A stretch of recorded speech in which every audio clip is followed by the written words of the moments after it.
Hi, this is Chikako. I'm an illustrator who loves art and music. I started my YouTube channel recently and I decided to introduce myself to share my part of life. Nice to meet you. I'm from Japan, a country with many unique cultures. I was born in Chiba Prefecture, known for landmarks such as Narita International Airport and Disneyland. Also, there is a famous mascot character called Chiba-kun. As for my name, it seems interesting to some people, especially Spanish speakers, as they say chica means girl in their language. So, I'm just a girl with no name. Let me show you my name in Japanese. Chikako. Each syllable has a meaning. Thousand, celebration, and child. Sounds like a happy name, right? How did I get this name? I asked my parents. Apparently, there was a fortune teller who decided on names based on birth date and other information. She gave them 3 names to choose from and they chose Chikako.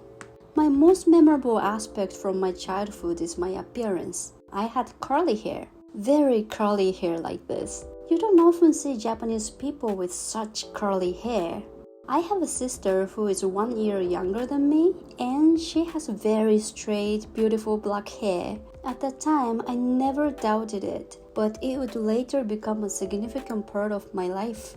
When I was 3 years old, I started learning the piano. I asked my mom to enroll me in piano lessons. I was immersed in the classic music world about 8 years, participating in many competitions. However, this experience led to an issue with accepting imperfection. In the classical music world, any deviation from the score was considered a mistake, resulting in lower scores in competitions. Expressing myself in public and exposing mistake felt like failure or being a loser. I'm still working on overcoming this fear of making mistakes in public, and this YouTube activity is my challenge to overcome it. When school started, I realized that I had different hair from everyone else in my class. All the other kids had straight hair. Kids can be mean to those who are different. I didn't know how to deal with the fact that I was born with curly hair. Girls at school started using straighteners to achieve straighter hair. I tried to find a way to be like them, but it was impossible because that was how I was born. In Japanese textbooks, there were many cute pictures, but I didn't see any girls with black curly hair like mine. Today, as a professional illustrator, this experience has become a huge motivation for me to create artwork where every child can see themselves. Then I finished junior school and passed the entrance exam for a high school in Tokyo. I wanted to go to Tokyo because it just sounded cool. However, the commute was a mistake. It took 1 hour and 45 minutes, involving a bus, train, and walk, from Monday to Friday. After surviving the morning rush to get to Tokyo, I was so exhausted. I attended a school that focused on academic studying to prepare students for admission to good university. However, my specialty were music and athletics, which were considered the least important aspect in that school. I consistently ranked near the bottom in every exam, especially English, which I hated. I often felt sleepy in class because of long commute, and friends were ranked based on exam scores, which made me feel worthless. And once again, there was my curly hair issue. Every month, the school conducted appearance checks where all students were called outside and inspected one by one. From the length of our skirts to the color of our hair, everything was examined carefully. They asked me to get a signature from my parents stating that my hair was natural curl. I had deeply internalized the idea that being different was bad, and it severely affected my self-esteem. Well, you know how teens are. By the second summer in high school, I had reached to a point where I didn't want to go to school anymore. It felt like torture, especially because I was in danger of repeating the first year due to my poor performance in English and math. Of course, my parents were shocked and I didn't want to disappoint them. So I just decided to leave my emotion behind. One of my life-changing moments came. My parents applied summer program to stay in Australia. Honestly, I didn't want to go, but I really feel thankful to my parents now. It was my first international flight. I went to a place called Townsville in Queensland, Australia. There, I met a wonderful family who treated me like a daughter. I always had a little electronic dictionary in my right hand to have communications. They tried to understand from the context and my gestures. Through this experience, I learned that English wasn't just a random code of alphabet. It's a communication tool to connect with people. Moreover, I encountered people with different appearances. In Japan, I was just another Japanese person with a certificate to prove that I was normal. But there, I was truly a Japanese person from Japan. After the homestay, I became obsessed with studying English. I learned a lot from movies, starting with Charlie and Chocolate Factory and Pirates of the Caribbean. I even used the most boring science class as an opportunity to learn English from Michael Jackson songs. Upon graduating from high school, I decided not to go to Tokyo anymore because of the long commute. Instead, I chose a university where I could go by bicycle from my home, and I chose English department. The next day of my graduation, I changed my hair color. Suddenly, people began to appreciate my natural curly hair.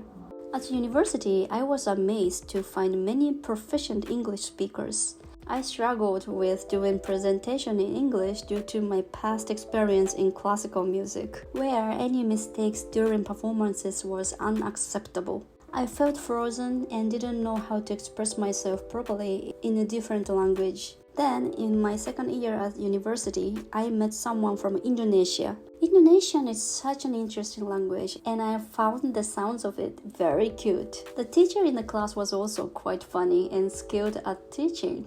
In Japan, it's common to start job hunting around the third year of university. I didn't want to go through that process, so I was half in and half out. I applied for an internship at a company in Jakarta, Indonesia. I decided to go and see what would happen. It was a great experience overall. During the internship, I had a good apartment, a maid who washed my clothes, and drivers.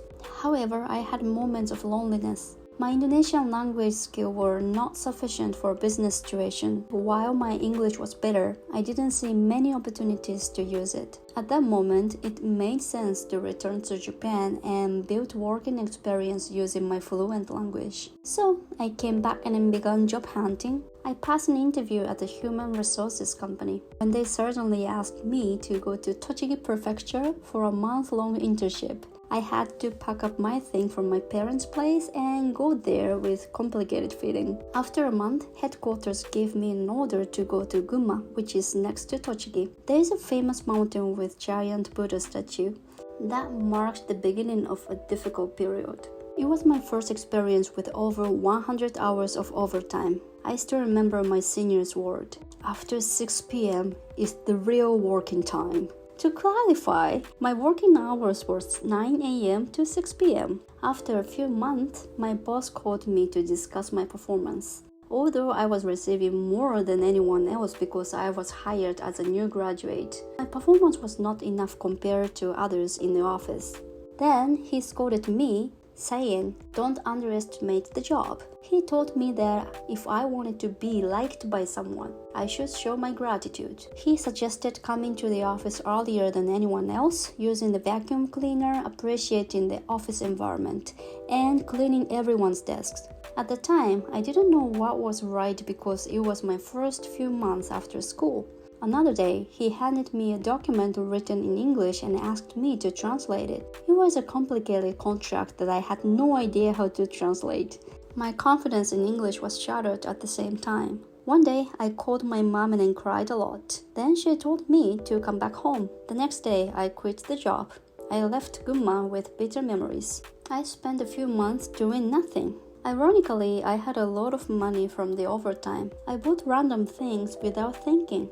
It felt good for a moment, but after the purchase, I didn't feel anything. For my next job, I decided to work in a place where I could protect my private time. I found a 9-to-5 job without overtime. The pay was low, but I thought time was more valuable than money. It was an accounting job involving inputting numbers into Excel sheet. However, I struggled to follow instructions in the company and often made mistakes. To cover this up, I learned that drinking outside of office hours helped develop a relationship with people in the company. They seemed happier when I drank a lot. Okay, I can't do my job, so I will contribute by drinking then. I was unhealthy, going out every night, attending different parties, and going to the office without enough sleep. Is this really what my life is like? Then I decided to improve my English skills again. I found an opportunity to work in the localization section of a cool IT company. The building was located in the center of Tokyo, and everything was so cool. They provided me with many opportunities to challenge myself. While I was learning IT stuff, my friend Ken started to draw. Finally, art. He drew everywhere he goes. As he drew, I was inspired to start drawing too. I was avoiding being alone at home because I was afraid of the silence. Then somehow I felt like I could finally talk to myself. Surprisingly, I started to enjoy drawing more than my job.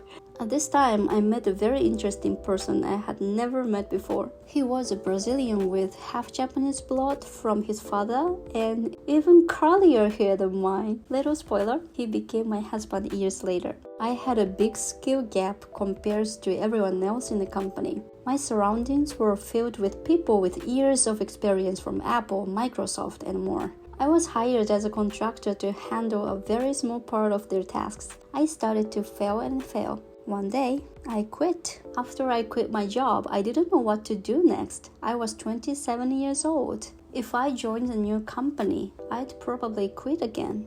So what's next? I needed a big change. I decided to leave Japan, but this time not Indonesia. Somewhere I could use English. I talked to my boyfriend about my adventurous plan, and he seems excited. That was honestly surprising. Where should we go? A place where English is spoken. Oh, I'm from Japan and he's from Brazil. Canada seems like a middle ground. That's why we decided to move to Canada. We bought a one-way ticket to Vancouver. In my first year in Canada, I was so afraid of speaking to people. I started as a dishwasher so that I wouldn't have to speak. Then I moved up to server in a Japanese restaurant. I started to gain confidence through my work. Then COVID happened. During my time at home, I decided to get a certificate to teach Japanese. For about 2 years, I worked as a Japanese language teacher. At the same time, I invested iPads to study digital illustration. I liked teaching to people, but still my passion was making an art. I decided to pursue a career in illustration, but the path was not easy, and I felt uneasy when I didn't receive any income.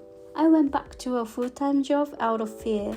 I worked as a cook. I didn't expect anything from the job except for a monthly income, but I met wonderful people in my workplace who supported my goal. I decided to try my art career again. I created a website, joined the local market, and reached out to people. During this process, I met a team of people who went through similar experiences. Suddenly, my perspective changed once I met these people.